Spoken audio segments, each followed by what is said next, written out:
पिछले हफ्ते 2 अप्रैल को वक्फ संशोधन बिल लोकसभा में 288 में से 232 मतों से पारित हुआ। साथ ही 3 अप्रैल को राज्यसभा में भी 128 में से 95 मतों से पारित हुआ था। 5 अप्रैल को राष्ट्रपति द्रौपदी मुर्मू ने वक्फ संशोधन विधेयक को अंतिम मंजूरी दे दी और ये कानून बन गया। जैसे ही विधेयक पारित हुआ, संसद में कई नेताओं ने बिल का विरोध किया। इस देश में झगड़े पैदा करने का काम बीजेपी करना चाहती है।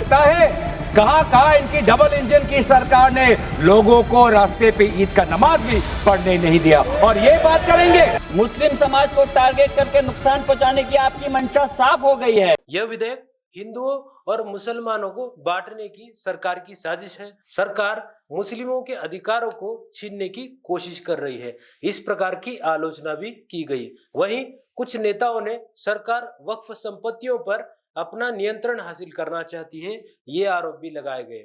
कुछ नेताओं ने कहा यह विधेयक असंवैधानिक और मुसलमानों के लिए हानिकारक है। देश के कई हिस्सों में मुस्लिम लोगों ने इस विधेयक का समर्थन किया तो कई जगहों पर इसका कड़ा विरोध भी हुआ। क्या वक्फ संशोधन विधेयक वास्तव में मुस्लिम विरोधी है? क्या सरकार हिंदुओं और मुसलमानों को बांटने की कोशिश कर रही है? सरकार को इस अधिनियम में परिवर्तन करने की आवश्यकता क्यों पड़ी? पुराने वक्फ अधिनियम में क्या क्या बदलाव किए गए हैं? इन सभी सवालों के जवाब जानने के लिए आपको ये वीडियो पूरा देखना होगा। नमस्कार दोस्तों, मेरा नाम है अमोल और आप देखना शुरू कर चुके हैं द डिटेल चैनल। किसी भी जटिल विषय को आसान भाषा में समझने के लिए द डिटेल चैनल को सब्सक्राइब करें। वक्फ एक अरबी शब्द है जो अरबी शब्द वकूफा से बना है। वक्फ का अर्थ है रोकना या सुरक्षित करना। इस्लाम में वक्फ एक संपत्ति है जो सार्वजनिक कल्याण के लिए दिया जाने वाला एक प्रकार दान होता है। दानकर्ता वक्फ को चल या अचल संपत्ति दान कर सकते हैं। इसमें खेत, जमीन, घर या अचल संपत्ति में जैसे पंखे, कूलर, साइकिल, टीवी और रेफ्रिजरेटर जैसे परिसंपत्तियां भी शामिल हो सकती है। वक्फ का अर्थ है जो भी दान दिया जाए उसका उपयोग लोगों के कल्याण के लिए ही किया जाना चाहिए, उसे वक्फ कहा जाता है। वह व्यक्ति जो वक्फ को कुछ दान देता है उसे वाकिफ कहा जाता है। जब कोई वाकिफ संपत्ति दान करता है तो वो ये भी तय कर सकता है कि उसकी दान की गई संपत्ति जरूरतमंद लोगों तक कहां और कैसे पहुंचाई जाए। वक्फ बोर्ड दानकर्ता की इच्छा के अनुसार जरूरतमंद लोगों तक मदद पहुंचाने का काम करता है। इतिहास के पन्नों में अगर नजर डालें तो भारत में वक्फ कानून में कई संशोधन किए गए हैं। आजादी से पहले वक्फ अधिनियम सन 1923 में ब्रिटिश राज के दौरान लागू किया गया था। उस कानून को मुस्लिम वक्फ अधिनियम 1923 कहा गया।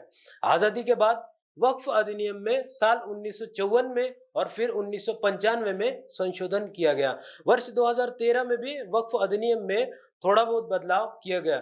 यह कहना गलत है कि मौजूदा मोदी सरकार मुस्लिम विरोधी है, क्योंकि तत्कालीन केंद्र सरकारों ने भी वक्फ कानून में कई सारे संशोधन किए हैं। भारत में वक्फ भूमि के प्रबंधन में भ्रष्टाचार और धोखाधड़ी की कई घटनाएं हो चुकी है। विशेष रूप से कर्नाटक वक्फ भूमि घोटाला 2012 में सामने आया था, जिसमें लगभग 2 लाख करोड़ रुपए की 27,000 एकड़ जमीन के दुरुपयोग के आरोप लगे थे। 2016 में उत्तर प्रदेश वक्फ बोर्ड के तत्कालीन अध्यक्ष सैयद वसीम रिजवी ने कहा था राज्य भर में लगभग 130 वक्फ जमीनों को धोखाधड़ी से बेचने के आरोप में लगभग 350 लोगों के खिलाफ कार्रवाई की गई है। उस समय उद्योगपति विजय माल्या और बसपा विधायक काजिम अली खान पर भी उत्तर प्रदेश वक्फ भूमि घोटाले में शामिल होने के आरोप लगे थे। तेलंगाना वक्फ बोर्ड में 100 करोड़ रुपए की 5 एकड़ जमीन सिर्फ 35 लाख रुपए में बेच दी गई। 2020 में तेलंगाना राज्य में लगभग 1 लाख करोड़ रुपए मूल्य की वक्फ जमीन पर अतिक्रमण होने की भी बात सामने आई। महाराष्ट्र में 2500 करोड़ रुपए के वक्फ भूमि घोटाले में एक सीईओ को गिरफ्तार किया गया।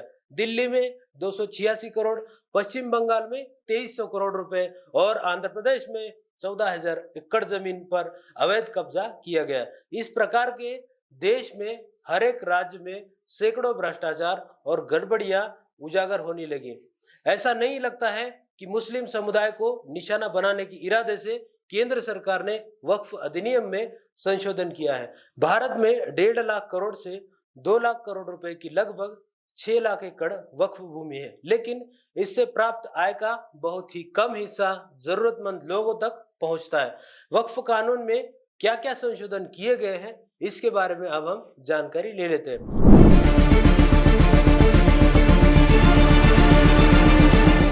इस अधिनियम में पहला परिवर्तन उसके नाम में ही किया गया। वक्फ संशोधन विधेयक का नाम उम्मीद रखा गया है। उम्मीद का अर्थ है unified Waqf management empowerment efficiency and development act 1995। Waqf board की सदस्य संख्या में भी महत्वपूर्ण बदलाव किए गए हैं। 1995 के वक्फ अधिनियम के अनुसार केंद्रीय वक्फ बोर्ड के सदस्यों की नियुक्ति केंद्र सरकार द्वारा की जाती थी। हालांकि अब इसमें 2 महिला सदस्य और 2 अन्य धर्मों के सदस्य यानी गैर मुस्लिम सदस्यों का होना भी अनिवार्य कर दिया गया है। राज्य वक्फ बोर्ड की सदस्यता में भी बदलाव किया गया है। इससे पहले राज्य वक्फ बोर्ड में केवल शिया और सुन्नी सदस्य होते थे। अब शिया, सुन्नी, बोहरा और आगा खानी सदस्यों को भी इसमें शामिल किया गया है। वक्फ सर्वेक्षक की नियुक्ति सरकार द्वारा की जाती थी और वक्फ प्रॉपर्टी का रजिस्ट्रेशन मुख्यतः लिखित दस्तावेजों पर किया जाता था। हालांकि 2025 के संशोधन के बाद सर्वेक्षण की जिम्मेदारी जिला कलेक्टर या उप जिला कलेक्टर स्तर को दी गई है। सर्वेक्षण को पारदर्शी बनाने के लिए सर्वेक्षण की रिपोर्ट 12 महीने के भीतर ऑनलाइन पोर्टल पर प्रस्तुत करने का प्रावधान रखा गया है। आर्थिक पारदर्शिता लाने के लिए अब 1 लाख रुपए से अधिक वार्षिक आय वाले संगठनों को ऑडिट किया जाने वाला है। इसके अलावा सरकारी भूमि या संपत्ति की कोई भी जांच जिला मजिस्ट्रेट रैंक के अधिकारी द्वारा ही की जाएगी। कोई प्रॉपर्टी वक्फ की है या नहीं, इस विवाद का भी निपटान करने का अधिकार वरिष्ठ सरकारी अधिकारी को ही दिया गया है। इससे पहले वक्फ भूमि से संबंधित विवादों का निपटारा केवल वक्फ न्यायाधिकरण में ही किया जाता था। न्यायाधिकरण का निर्णय अंतिम माना जाता था। साथ ही अपील करने पर भी बहुत सारी मर्यादाएं थी। नए संशोधन के अनुसार 2 सदस्यीय न्यायाधिकरण का गठन किया गया है। 90 दिनों के भीतर उच्च न्यायालय में अपील दायर की जा सकती है। इसके साथ ही लिमिटेशन एक्ट 1963 को पुनः लागू किया गया है। पुराने अधिनियम की धारा 40 के प्रावधानों के अनुसार किसी भी संपत्ति को दीर्घकालिक उपयोग के आधार पर वक्फ घोषित किया जा सकता था, लेकिन अब इस प्रावधान को भी निरस्त कर दिया गया है और केवल रजिस्टर्ड एवं दस्तावेजित संपत्तियों को ही वक्फ घोषित किया जा सकेगा। साथ ही वक्फ प्रॉपर्टी का उपयोग केवल शिक्षा, स्वास्थ्य, सामाजिक विकास कार्यों के लिए ही किया जाना अनिवार्य किया गया है। वक्फ संशोधन विधेयक यह भी सुनिश्चित करता है कि किसी भी संपत्ति को वक्फ घोषित करने से पहले महिलाओं और बच्चों को उनका उचित उत्तराधिकार मिले। इस संशोधन में विधवा, तलाकशुदा महिला और अनाथ बच्चों के लिए विशेष सुरक्षा प्रदान की गई है। इसके साथ ही आदिवासी समुदायों के अधिकारों की रक्षा के लिए संविधान की अनुसूची 5 और अनुसूची 6 के अंतर्गत आने वाली भूमि पर वक्फ की स्थापना पर स्पष्ट रूप से रोक लगा दी गई है।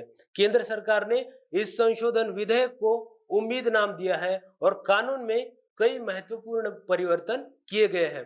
संशोधन के बाद नया कानून गरीब और जरूरतमंद मुस्लिम जनता को आशावादी बने रहने के लिए प्रेरित करता है। ये संशोधन निश्चित रूप से वक्फ संपत्ति के दुरुपयोग और वक्फ बोर्ड के भीतर भ्रष्टाचार को रोकने में लाभदायक होगा। वक्फ संपत्ति के डिजिटलाइजेशन से अतिक्रमण और अवैध हस्तांतरण पर भी अंकुश लगेगा, लेकिन वक्फ बोर्ड में गैर मुस्लिम सदस्यों को शामिल करने से मुस्लिम समुदाय में केंद्र सरकार के प्रति असंतोष जरूर बढ़ा है। क्या सभी राज्यों के नवनियुक्त बोर्ड और उच्च सरकारी अधिकारी करोड़ों रुपयों की वक्फ संपत्तियों की उचित सुरक्षा करेंगे? क्या जरूरतमंद लोगों तक उनके हिस्से का मुआवजा पहुंचेगा? क्या गैर मुस्लिम सदस्य वक्फ का उचित प्रबंधन करेंगे? हालांकि इन प्रश्नों के उत्तर हमें आगे आने वाले कुछ दिनों में जरूर मिलेंगे, क्योंकि भारत में भ्रष्टाचार का वायरस फैलने में ज्यादा समय नहीं लगता है। ये सब आम जनता को मालूम है। दोस्तों, अगर आपको आज का ये वीडियो वाकई में अगर पसंद आया हो तो इस वीडियो को लाइक करें। ऐसे ही इंटरेस्टिंग और नॉलेजेबल वीडियो देखने के लिए हमारे इस द डिटेल चैनल को सब्सक्राइब करें। आपको अगली वीडियो किस टॉपिक पर चाहिए ये भी हमें कमेंट करके जरूर बताइए। तब तक के लिए जय हिंद, जय भारत।